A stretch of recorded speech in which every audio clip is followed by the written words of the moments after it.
ஜோதிட அறிவியலுக்கு உட்பட்ட நண்பர்கள் அனைவருக்கும் திருச்சூர் ஸ்ரீராமின் அன்பான வணக்கங்கள். இது ஒரு அவசர ஒளிபரப்புன்னு கூட வச்சுக்கலாம். வீடியோ கவர் பண்ணக்கூடிய அளவுக்கு சூழ்நிலைகள் சரியில்லைனாலும் இந்த பாராளுமன்ற தேர்தலுடைய ரிசல்ட் எப்படி இருக்குங்கிற பற்றி ஒரு கணிப்பு நிறையா விதமாக வந்துட்டுருக்கு. நம்ம ஏற்கனவே பார்த்தோம்னா கிரக நிலைகளின் அடிப்படையில் ஜோதிட ரீதியாக இந்தியாவில் ஏன் உலகத்திலேயே முதல் முறையாக ஒரு புது அனாலிசிஸ் பண்ணினோம். இதில் தமிழகத்திலும் பாண்டிச்சேரியும் சேர்த்து 40 தொகுதிகளுக்கான அனாலிசிஸ் பண்ணி நம்ம தனித்தனியாக வீடியோவாக போட்டிருந்தோம். அது நேரமின்மை காரணமாக அதை இந்தியா லெவலில் எடுத்துகிட்டு போக முடியல.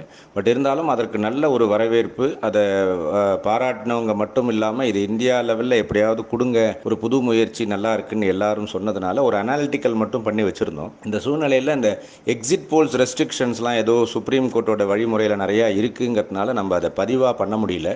பட் இப்போ கடைசி தேர்தலுக்கு அப்புறம் பார்த்திங்கன்னா அந்த எல்லா மீடியாக்கள் மூலமாகவும் எக்ஸிட் போல்ஸ்லாம் வந்துட்டுருக்கு. அப்படிங்கிறதுனால நம்ம ஏற்கனவே பண்ண அனாலிட்டிக்கல் அடிப்படையில் அந்த முடிவுகளை நம்மளுடைய தரப்பில் நம்மளுடைய நேயர்களுக்காக இதை சொல்லணும்னு ஆசைப்பட்டு தான் இது ஒரு அவசர பதிவு.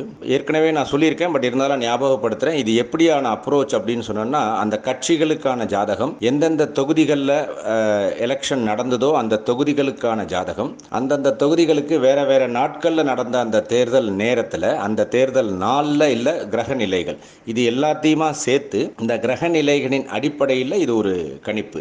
இப்போ இந்த பாராளுமன்ற தேர்தல்னு ஒட்டுமொத்த இந்தியாவுக்கு பார்த்தோம்னா நம்ம பாரதிய ஜனதா கட்சி அப்படிங்கிறதுக்கான ஜாதகம் எடுத்திருக்கோம். அதோட கூட்டணி கட்சிக்குங்கிறது ஒரு காமன் மினிமம் ப்ரோக்ராம் கொண்டு ஒரு ஜாதகம் போட்டிருக்கோம். ஏன்னா நிறையா கட்சிகள் அந்த அலையன்ஸில் இருக்கிறதுனால ஒன்றும் கொண்டு வர முடியாது. அதே நேரத்தில் அகில இந்திய காங்கிரஸ்க்கான அந்த ஜாதகம், அதோட அலையன்ஸில் உள்ள கட்சிகளுக்கான ஒரு காமன் மினிமம் ப்ரோக்ராம் பேசிஸில் ஒரு ஜாதகம் அப்படின்னு நம்ம வரையறுத்திருக்கோம். இந்த 543 தொகுதிகளுக்கான அந்த ஜாதகமும் அந்த தேர்தல் நடைபெற்ற நாளன்று உள்ள கிரக நிலைகள், ஸோ இது எல்லாத்தையும் மேப் பண்ணி நம்ம இந்த ரிசல்ட்டை நம்ம கொண்டு வந்திருக்கோம். இது ஏற்கனவே சொன்ன மாதிரி இந்திய அரசியல் வரலாறு மட்டுமல்ல, உலகத்திலேயே பார்த்திங்கன்னா இது ஒரு புதுவிதமான அப்ரோச். கிரக நிலைகள், நான் ஏற்கனவே சொன்ன மாதிரி ஒரு தேர்தலுக்கும் இன்னொரு தேர்தலுக்கும் வாக்கு சதவீதங்கள், வெற்றி வாய்ப்பு விகிதங்கள், வெற்றி தோல்வி எல்லாமே மாறுவதற்கான காரணம் ஜனங்களுடைய மனநிலை மட்டும் அல்லாது கிரகநிலைகளும் அப்படிங்கிறது நம்மளுடைய நம்பிக்கை. அப்படிங்கிறதுனால அதன் அடிப்படையில் செய்யப்பட்ட ஒரு அனாலிசிஸ் தான் இது. இது பிரகாரம் பார்த்திங்கன்னா நம்மளுடைய கணிப்பு, அதாவது கிரக ரீதியான கணிப்பில் பார்த்திங்கன்னா பாரதிய ஜனதா கட்சிக்கு 356 தொகுதிகளும், அந்த பாரதிய ஜனதா கட்சியோடைய தோழமை கூட்டணி கட்சிகளுக்கு 65 தொகுதிகளும், மொத்தமாக அந்த என்டிஏ அப்படிங்கிற கூட்டணிக்கு 421 தொகுதிகளுக்கான வெற்றி வாய்ப்பு இருக்குன்னும், அகில இந்திய காங்கிரஸுக்கு 42 தொகுதியும், அதோடைய தோழமை மற்றும் கூட்டணி கட்சிகளுக்கு 60 தொகுதி, மொத்தத்தில் அந்த ஐஎன்டிஏ கூட்டணிக்கு ஒரு 102. இந்த 2 கூட்டணி கட்சிகள் சாராத பிற கட்சிகள்னு எல்லா தொகுதியிலுமே இந்தியா பூரா இருக்கு.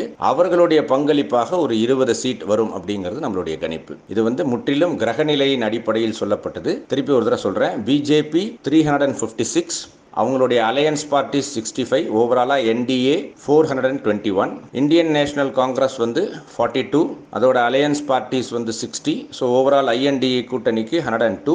இவங்க 2 பேரும் இல்லாத அதர்ஸ் ஒரு 20 தொகுதிகள், மொத்தம் இந்த 543 தொகுதிகள். இது கிரக நிலைகளின் அடிப்படையில் அந்த கட்சிகளுக்கான ஜாதகம், அந்த தொகுதிகளுக்கான ஜாதகம் தேர்தல் நாள் நடைபெற்ற அன்று இருக்கக்கூடிய கிரக நிலைகளின் அடிப்படையில் வந்துள்ளது. ரிசல்ட் வந்ததுக்கப்புறம் இது எந்த அளவுக்கு நம்மளுடைய ஜோதிட ரீதியான அணுகுமுறை பர்ஃபெக்டாக இருக்குது அப்படிங்கிறத பார்ப்போம். நன்றி, வணக்கம், ராம் ராம்.